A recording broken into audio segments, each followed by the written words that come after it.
Magandang buhay everyone! For today's video, ayan po, luto na ang ating pakbet. Tara po, samahan niyo ako kung paano po niluto ang aking pakbet. Ito po, nagisa po ako. Nagpakulo po muna ako ng karne. Ayan po yung sahog. At pagkatapos po, inilagay ko na ang ating bawang, sibuyas at ating kamatis. Hihintayin ko lang pong maligis ang ating kamatis at maluto para medyo masarap po ang kapit sa ating mga gulay.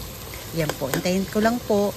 Noon po medyo matigas po kasi yung aking nabiling kamatis is sana po malambot para mas madaling iluto. Kaso po puro matitigas po yung kamatis kaya ayan. Yan po binuksan ko. Ayan na po siya. Naligis na po ang ating kamatis at na po sa ating mga karne. At of course, titimplahan po natin ng paminta at konting asin at konting bechin. Ayan po, hahaluin ko lang po hanggang sa magsama-sama po ang ating ingredients. At pagkatapos, inilagay ko na rin po ang ating bagoong. Ayan po, bagoong po ang ating pansahog sa ating mga gulay. 2 kutsara pong ang aking inilagay na bagoong alamang. Yan po yung nabibili na lang sa supermarket. Hindi na po ako naggisa. Binili na lang po ako ng isang bottle na bagoong, yung pong yan po ang binili ko. Luto na yun sa bottle at hinayaan ko lang pong kumulo. Pagkatapos kong kumulo at naligis na ang ating mga lahok, ay inilagay ko na po una ang aking kalabasa. Ayan po, hinayaan ko lang po siya na i-mix ang ating mga ingredients sa kalabasa. Ayan ko lang po siyang kumulo ng kumulo at hanggang sa lumambot.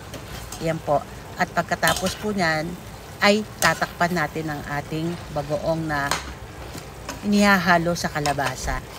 Yan po. Hayaan lang po natin siya na maligis at humalo ang ating mga ingredients. Yan po, at saka po natin tatakpan ang ating kalabasa. Yan po. At saka nating nilagyan ng 3 siling berde para lang po bumango. Yan. Pampabango po ba? Ika nga.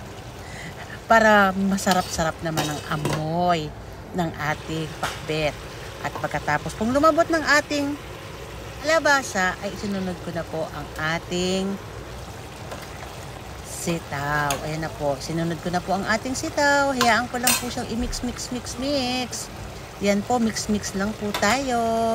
At pagkatapos po, sinunod ko na ang ating ampalaya at antalong. Pinagsabay ko na po ang ampalaya at talong.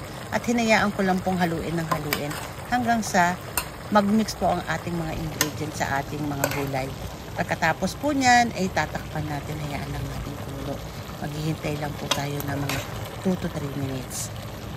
At pagkatapos po, ipapatayin natin. Hintayin lang po natin, ha? Ayan po, tatakpan ko po siya. Halo-halo lang po. Mekos-mekos lang ba, ika nga. At ayan po, luto na ang ating pakbet. Yummy na pakbet. Sarap. Thanks for watching.